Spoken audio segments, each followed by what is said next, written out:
तस्य मुनि ने यह स्तोत्र प्रजा के कल्याण के लिए रचा है। यह मनुष्यों को सुख और सौभाग्य तथा आयु और आरोग्य देने वाला है। इस स्तोत्र का पाठ करने से माँ लक्ष्मी सारी मनोकामनाएं पूर्ण करती हैं। हे कमल की पंखुरी जैसी सुंदर नेत्र वाली माँ पद्मे, हे विष्णु प्रिय तुम्हारी जय हो। हे भव सागर पार कराने वाली जगत की माँ महालक्ष्मी तुम्हें प्रणाम। हे महालक्ष्मी, हे देवताओं की स्वामिनी तुम्हें प्रणाम। हे हरि भगवान की प्रिया दयानिधि माँ तुम्हें प्रणाम। हे कमल पुष्प में नित्य रहने वाली माँ तुम्हें प्रणाम। सभी के कल्याण का ध्यान रखने वाली माँ तुम्हें प्रणाम। सभी प्राणियों के कल्याण के लिए धन की वर्षा करती रहो माँ। हे जगत की माता तुम्हें प्रणाम।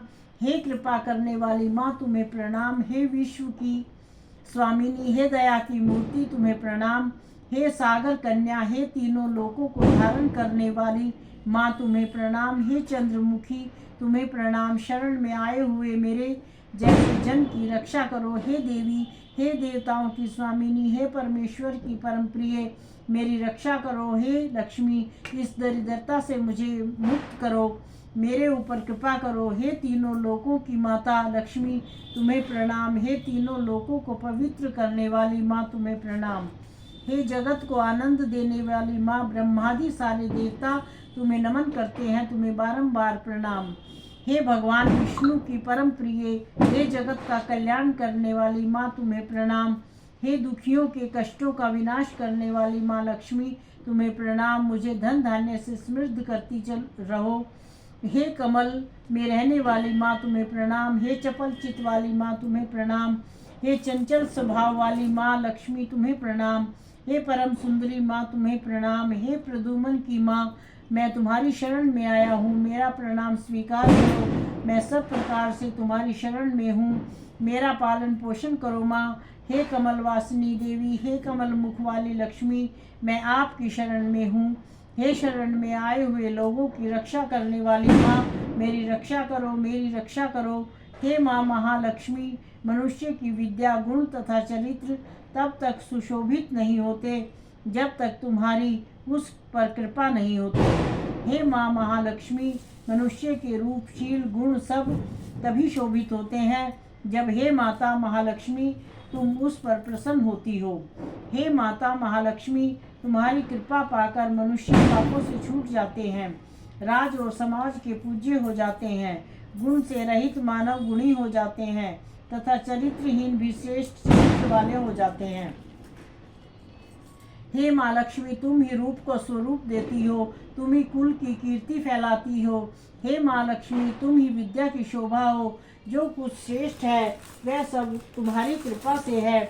हे माँ लक्ष्मी, भगवान की नाभि से प्रकट कमल में उत्पन्न ब्रह्मा ही नहीं, रुद्र, सूर्य, चंद्र और गुरु बृहस्पति भी तुम्हारा गुणानुवाद करने में समर्थ नहीं है। फिर हम तुम्हारे रूप, लक्षण और गुणों का बखान कैसे कर पाएंगे। हे विश्व जननी, मेरी मनोकामना अवश्य पूरी कर दो। मैं अत्यंत दीन हूँ, दुखों से डरा हुआ हूँ, भूख से व्याकुल हूँ, वस्त्रों से विहीन हूँ, तुम्हारे पास आया हूँ। हे माता लक्ष्मी, मेरे ऊपर कृपा करो, शीघ्र ही धन देकर मुझे धनी लोगों का नायक बना दो माँ। हे माँ हरि भगवान की प्रिय, मैं धनहीन तुम्हारे पास आया हूँ, शीघ्र ही भोजन, वस्त्र, स्वर्ण आदि सब मुझे प्रदान करो माँ। हे माता महालक्ष्मी, तुम ही माता और पिता भी तुम ही हो, भाई मित्र भी तुम ही हो। हे महालक्ष्मी, तुम ही विद्या हो। हे महालक्ष्मी, रक्षा करो, रक्षा करो। हे देवताओं की स्वामिनी, रक्षा करो। हे जगत की माँ, रक्षा करो, रक्षा करो और शीघ्र ही दरिद्रता से मुझे छुटकारा दिला दो। हे जगत को रचने वाली माँ, हे जगत को धारण करने वाली माँ, तुम्हें प्रणाम, तुम्हें बारंबार प्रणाम। हे धर्म की ध्वजा, तुम्हें प्रणाम। हे संपत्ति देने वाली माँ, तुम्हें प्रणाम।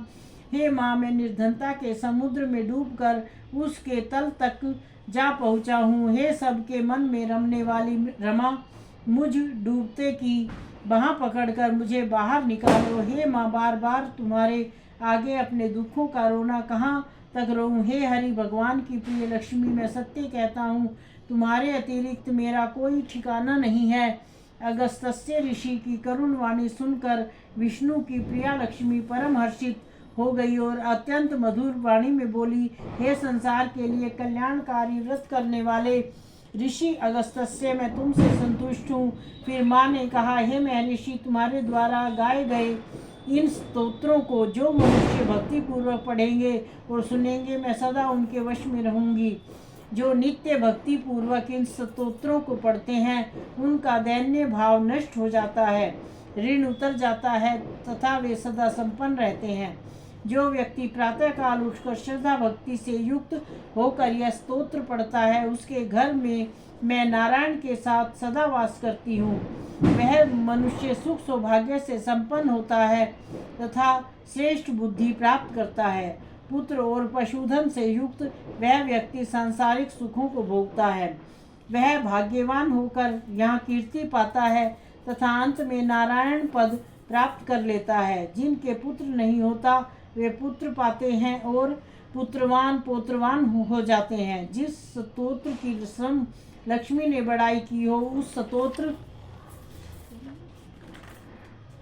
का बड़ा महात्म्य है। इसके पढ़ने सुनने से निर्धन धनी हो जाते हैं और शतायु प्राप्त करते हैं। भगवान विष्णु को आनंद देने वाला यह स्तोत्र धर्म, अर्थ, काम, मोक्ष चारों फल देने वाला है। इससे राज्य सभा में जय प्राप्त होती है और शत्रु पराजित होते हैं। भूत प्रेत पिशाच और हिंसक पशुओं का भय नष्ट हो जाता है। उसको न तो शास्त्रों से घायल होने का भय रहता है, न आग से जलने का। पानी में डूबने का भय भी नष्ट हो जाता है। उसके बुरे कर्मों से उत्पन्न पाप भी नष्ट हो जाते हैं। उसकी पशुशालाएं हाथी, घोड़े और गायों से संपन्न रहती हैं तथा इस स्तोत्र को पढ़ने मात्र से उसके सभी दोष मिट जाते हैं, पाप नष्ट हो जाते हैं तथा वहाँ शांति रहती है। बोलो लक्ष्मी माँ की जय। बोलो सभी देवी देवताओं की जय।